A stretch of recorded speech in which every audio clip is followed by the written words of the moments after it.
Kuva ku igenekerezo rya 19 gushika kujya 2023 munyonyo umwaka w'2021 nyine cubahira umutambukanyi wa nyene cubahira umukuru w'igihugu c'u Burundi yaragendeye igihugu ca Nigeria akaba hanini yari yitavye inama ya bose yishira hamwe ry'abatambukanyi b'abakuru b'ibihugu gishinze guharanira amahoro muri Afrika MIPREDA mu mfunyafunyo gifaransa agishika ku kibuga c'indege ca Nigeria umutambukanyi wa nyene cubahira umukuru w'igihugu c'u Burundi Angeline Ndayishimiye yakiriwe n'umuhanuzi adasanzwe w'umutambukanyi w'umukuru w'igihugu ca Nigeria Aisha Buhari avuye aho umutambukanyi wa nyene cubahiro umukuru w'igihugu c'u Burundi yaciye yakirwa ku kirimba c'umukuru w'igihugu ca Nigeria aho yakiriwe na Aisha Buhari umutambukanyi w'umukuru w'igihugu ca Nigeria Aisha Buhari rero akaba yaranezerejwe no kuba Angeline Ndayishimiye umutambukanyi w'umukuru w'igihugu c'u Burundi agendeye ico gihugu.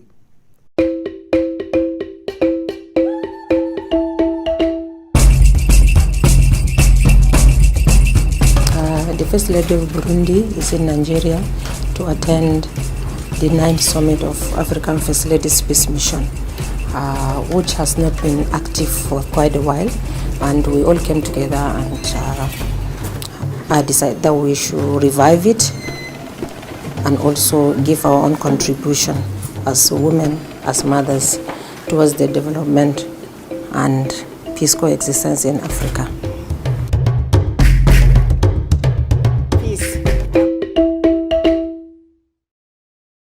Kuwimana igenekerezo rya 2021 ukwezi kwa11 umwaka wa 2021 umutambukanyi w'umukuru w'igihugu Angeline Ndayishimiye yaragendeye ikibanza ciratiro Discovery Museum kiri i Abuja ku mugwa mukuru wa Nigeria aha bakaba baramutembereje mu bibanza bitandukanye abamutembereje rero baramusiguriye kahise k'igihugu ca Nigeria kuva na cane ku gihe c'abakoroni gushika ubu kuwa mbere igenekerezo rya 2022 ukwezi kwa11 umwaka wa 2021 niho rero umutambukanyi w'umukuru w'igihugu Angeline Ndayishimiye yitabira ibikorwa nyezina by'inama ya bose igira 9 y'abatambukanyi bakuru b'ibihugu.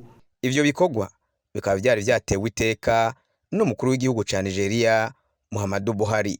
Aisha Buhari umutambukanyi w'umukuru w'igihugu ca Nigeria akaba ari we yatowe kurongora iryo shirahamwe MIPREDA. Inyuma y'ivyo bikorwa baciye ndetse baja gushira ibuye ry'umushinge ahagiye kubakwa ibiro vy'iryo shirahamwe. Ku mugoroba w'umunsi nyene haratunganijwe ibikorwa byo gusangirira hamwe kugira hubakwe icicaro gikuru c'iryo shirahamwe i Abuja muri Nigeria. Umutambukanyi w'umukuru w'igihugu Angeline Ndayishimiye yasavye ko bafasha kugira ngo iryo hangiro barishikeko. Je voudrais saisir cette occasion pour exprimer mon soutien à cette initiative qui va continuer à appuyer nos chefs d'État dans leurs efforts de résolution du conflit et dans la consolidation de la paix sur notre continent africain. Kwigenekerezo rya 2023 munyonyo umwaka wa 2021 umutambukanyi w'umukuru w'igihugu niho yashika ku kibuga c'indege Melchior Ndadaye aganutse. Mu ijambo ryiwe yavuze ko ugo rugendo rwabaye ngirakamaro. Kambe na mbere tubanje gushimira Imana yadufashije dushika amahoro kandi yadufashije tugaruka amahoro nabo twajanye. Ugo rugendo twagenze intumbero yago kwari kwitaba inama igira 9 yishira hamwe ry'abakenyezi bubakanye n'abakuru b'ibihugu muri Afrika biyemeje kubungabunga no gushigikira amahoro. Muri urwo rugendo twashoboye kubonana n'umutambukanyi w'umukuru w'igihugu ca Nigeria nyene cubahiro Aisha Muhammadu Buhari. Twarashoboye kuvugana ku bijanye n'amashirahamwe turongoye ari OPEDAD ndetse n'amafondasiyo dusanzwe twarashinze turahanahana ivyumviro nk'abadukurira twashoboye kuhungura ubumenyi ku byo bamaze imyaka myinshi bakora. Hama muri urwo rugendo twashoboye kubona iryo shirahamwe je naribonye nkari shasha ko ntaryo narinzi ndazi ko benshi muri mwebwe na mwebwe mushobora kugitiranya na OPEDAD. Iryo shirahamwe ryiyemeje gushigikira amahoro no kuyabungabunga, batoye icyumviro cyo kwishinga mu 1995 hari mu Bushinwa. Umutambukanyi w'umukuru w'igihugu cya Nigeria aca afata umwanzuro wo gushyira mu ngiro ibyo bavugiyeyo aho hari mu 1997. Aho rero bararavye bati igihugu kitagira amahoro nk'abavyeyi abana barakogwako cyane, iyo hateye intambara abana n'abavyeyi barakogwako. Niho rero biyumviriye ubunye bati reka dusubire tunagure uwo mugambi w'iryo shirahamwe twiyemeje kugira ngo dushinge inzego. Tubiravye inama yaheruka kuba mu 2015, wumva ko iryo shirahamwe ryari ryaribagiwe. Rero gikorwa nyamukuru twakoze muri yo nama, twarashinze inzego. Muri izo nzego urongoye iryo shirahamwe n'umutambukanyi w'umukuru w'igihugu cya Nigeria, niwe azorirongora muri Afrika. Duca tuvayo kandi dushinze n'umushinge wa mbere kugira ngo icicaro cy'iryo shirahamwe kizobe muri ico gihugu, na cyane cyane ko umukenyezi w'umukuru w'igihugu cya Nigeria ariwe yafashe ya mbere kugira ngo adutumeko aduhimirize kugira ngo duse tunagure iryo shirahamwe.